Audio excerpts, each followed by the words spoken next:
আসসালামু আলাইকুম। আমাদের এই যে এটা টোটাল 400 স্কোয়ার ফিটের একটি ঘর তৈরি করলাম আমরা, মুরগির ঘর।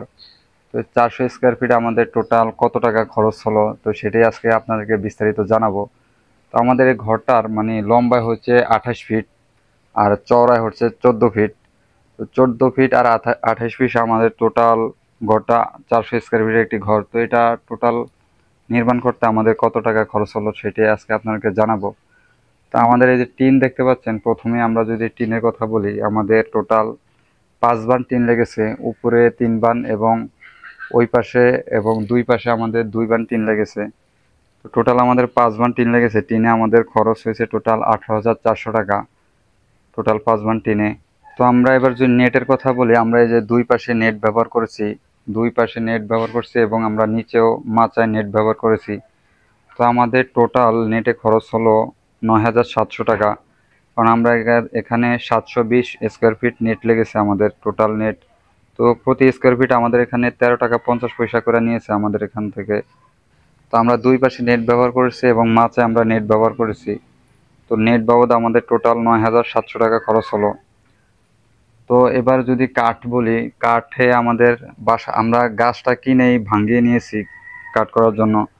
তো আমাদের গাছ কিনতে এবং ভাঙাতে টোটাল 13,000 টাকা খরচ হয়েছে। তা আমি মনে করি যে গাছটা কিনে যদি আপনারা মানে মিল থেকে ভাঙিয়ে নেন তাহলে খরচটা কম পড়বে। তো সেজন্য আমরা গাছটা কিনে ভেঙে নিয়েছি। তো সেখানে আমাদের 13,000 টাকা খরচ হয়েছে। তো আরও অন্যান্য খরচ বলতে আমাদের, আপনারা হয়তো বলতে পারেন যে এই যে পালা খরচ, এই যে পিলার দিয়েছি আমরা, আমাদের এখানে গাব গাছের পিলার দিয়েছি, যদিও এটাতে আমাদের কোনো খরচ হয়নি। সেটা আমাদের এই যে বাসা থেকে আমরা দিয়েছি, আমাদের বাসায় অনেক গাছ ছিল, তো এই গাছ দিয়ে আমরা পালাগুলা দিয়েছি। আমাদের এখানে গাব গাছের পালা আছে, দুই একটা আম গাছ আছে। এই পালাগুলো আমাদের খরচ হয়নি আসলে, এটা আমরা বাসা থেকে দিয়েছি। তো আপনারা যদি বাসা থেকেও কিছু নিতে পারেন পালা টালা, তাহলে আপনাদের খরচটা অনেকাংশেই কমে যাবে। তো আমাদের আরও খরচ গেছে তার কাটা, টোটাল আমাদের 5 কেজি তার কাটা লেগেছে।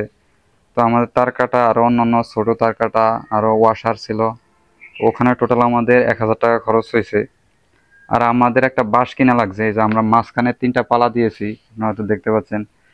একটা বাঁশে আমরা 3টা পালা দিতে পারছি, তো ওই বাঁশটা আমরা 300 টাকা দিয়ে কিনেছি। তো আমাদের এই হলো টোটাল খরচ। আর যদি আমরা মিস্ত্রি খরচ বলি, মিস্ত্রি খরচটা আমাদের আসলে লাগে না, কারণ আমরা নিজেরাই এই এত বড় ঘরটা আমরা নিজেরাই তৈরি করে ফেলেছি 2-3 জন মিলে। তো আপনার যদি মিস্ত্রি খরচটা হয়তো আপনারা নিজেরা হয়তো ধরে নিতে পারেন, আপনাদের যদি মিস্ত্রি খরচ লাগে বা আপনারা যদি নিজেরাও তৈরি করতে পারেন, তাহলে আপনাদের অনেকটা টাকাই সেভ হবে যদি আপনারা নিজেরা ঘর তৈরি করতে পারেন। তো আমরা এবার যদি টোটাল হিসাবটা আপনাদেরকে আবার বলি, যে আমাদের টিন গেছে 18,400 টাকা, এখানে 5 বান টিন লেগেছে আমাদের। আর নেট বাবদ গেছে 9,700 টাকা, আমরা দুই পাশে এবং নিচে নেট ব্যবহার করেছি। এবং আমাদের কাঠে গেছে, টোটাল কাঠে গেছে আমাদের 13,000 টাকা। এবং আমরা তার কাটা ওয়াশার আরও ছোটো তার কাটা, তো সব মিলে আমরা আর 1,000 টাকা খরচ গেছে। এবং আমরা একটা বাঁশ কিনেছি, এই বাঁশে আমাদের টোটাল 300 টাকা খরচ গেছে। একটি বাঁশে আমরা মাঝখানে 3টা পালা দিয়েছি খুঁটি। তো টোটাল আমাদের 42,400 টাকা খরচ হয়েছে। তো আপনার এই যে 400 স্কোয়ার ফিটের একটা ঘরে আমাদের টোটাল 42,400 টাকা খরচ হয়েছে। তো আমাদের খরচটা আরও বাড়তো যদি আমরা এটা মিস্ত্রি খরচ দিয়ে করতাম। মিস্ত্রিতে আমাদের অনেক টাকাই চলে যেত, প্রায় 6,000 থেকে 7,000 টাকার মতো আমাদের মনে হয় যে মিস্ত্রি খরচটা চলে যেত। তো সেই টাকা তো আমাদের সেভ হয়েছে। এবং আমাদের পালা, যদি পালা বলি, আমরা এই যে বাসা থেকে আমাদের সবগুলা পালা দিয়েছি।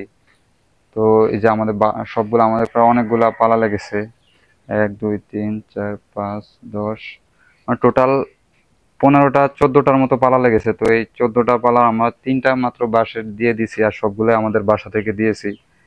তো আপনারা যদি বাসা থেকে দিতে পারেন বা আপনারা যদি নিজেরা ঘরটা তৈরি করতে পারেন, তাহলে আপনার অনেকটাই টাকা সেভ হবে। তো আমাদের টোটাল 42,400 টাকা খরচ হয়েছে এই টোটাল 400 স্কোয়ার ফিটের একটি ঘর তৈরি করতে। তো এখন আমরা যদি বলি, আমাদের এই যে 400 স্কোয়ার ফিটে আমরা কতগুলো মুরগি পালতে পারবেন আপনারা। তো আমরা এই যে এখানে ব্রয়লার মুরগি পালন করেছি, আমাদের এখানে আপনারা যদি শীতকালে পালন করেন তাহলে 400 স্কোয়ার ফিটে 400 মুরগি পালন করতে পারবেন। আর যদি আপনারা গরমের সিজনে মুরগি পালন করেন তাহলে আমরা 320 পিস মুরগি পালন করছি এবার, তাতে আমাদের অনেক সুন্দরভাবে হয়েছে। 320 পিস মুরগি পালন করতে পারবেন। আর আপনারা যদি 400 স্কোয়ার ফিটের সোনালী মুরগি পালন করেন, তাহলে আপনারা টোটাল 500 সোনালী মুরগি পালন করতে পারবেন। মানে এরকম একটা 400 স্কোয়ার ফিটের ঘরে আপনারা 500 থেকে 550 সোনালী মুরগি পালন করতে পারবেন, যেটা আমরা এর আগে পালন করেছি। আমরা নিজেরাই দেখেছি যে কোনো সমস্যা হয় না। অনেকেই বলে একটি মুরগির জন্য, একটি ব্রয়লার মুরগির জন্য 1.5 স্কোয়ার ফিট জায়গার প্রয়োজন। তো সেটা আপনি যদি ব্রয়লার মুরগি ওয়েট বেশি করেন, যেমন 2.5 থেকে 3 কেজি করেন, তাহলে জায়গাটা একটু বেশি লাগে। আর আমাদের সাধারণত এখানে 1.5 থেকে 2 কেজি মুরগি হলেই আমরা বিক্রি করে দেই। তো সেজন্য আমাদের বেশি একটা জায়গা প্রয়োজন হয় না। আপনি যদি মানে 400 স্কোয়ার ফিট একটা ঘর করেন, আপনি অনায়াসে 350 থেকে 350 মুরগি পালন করতে পারেন, ব্রয়লার মুরগি। আর যদি আপনি সোনালী মুরগি পালন করেন, তাহলে 500 মুরগির মতো পালন করতে পারবেন। আর আপনারা যদি ব্রয়লার মুরগির জন্য ঘরটা করে থাকেন, তাহলে যে উচ্চতাটা আছে, ঘরের উচ্চতাটা একটু বেশি দিবেন। আমাদের উচ্চতা একটু কম হয়ে গেছে, যেমন আমাদের মাথার প্রায় 1 থেকে 1.5 হাত আছে। আপনারা চাইলে মাথার উপরে প্রায় 3 হাতের মতো দিতে পারেন বা দোচালা করতে পারেন। আমরা যেহেতু এটা 1 চালা দিছি, আপনারা হ্যাঁ এরকম দোচালা দিতে পারেন। তো সেক্ষেত্রে হয়তো খরচটা একটু বেশি পড়বে আপনাদের। তো দেখবেন যদি ব্রয়লার মুরগির জন্য আপনার ঘর তৈরি করেন, তাহলে একটু উচ্চতাটা বেশি দিলে টিনে যে তাপটা আসে, ওই তাপটা ওরকম লাগে না, মানে কম লাগে আর কি। যদি টিনটা একটু নিচু হয়, তাহলে তাপটা একটু বেশি হয় ঘরের ভিতরে। ব্রয়লার মুরগির তাপে একটু সমস্যা বেশি হয়, স্ট্রোক করে বা অন্যান্য সমস্যা দেখা দেয় গরমে।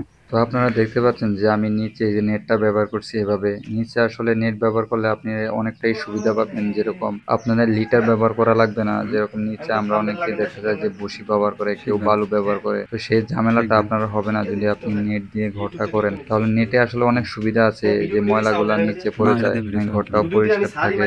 তো এই ছিল আমাদের আজকের ভিডিও। তো আশা করি আল্লাহর রহমতে সবাই ভালো থাকবেন, সুস্থ থাকবেন। আসসালামু আলাইকুম।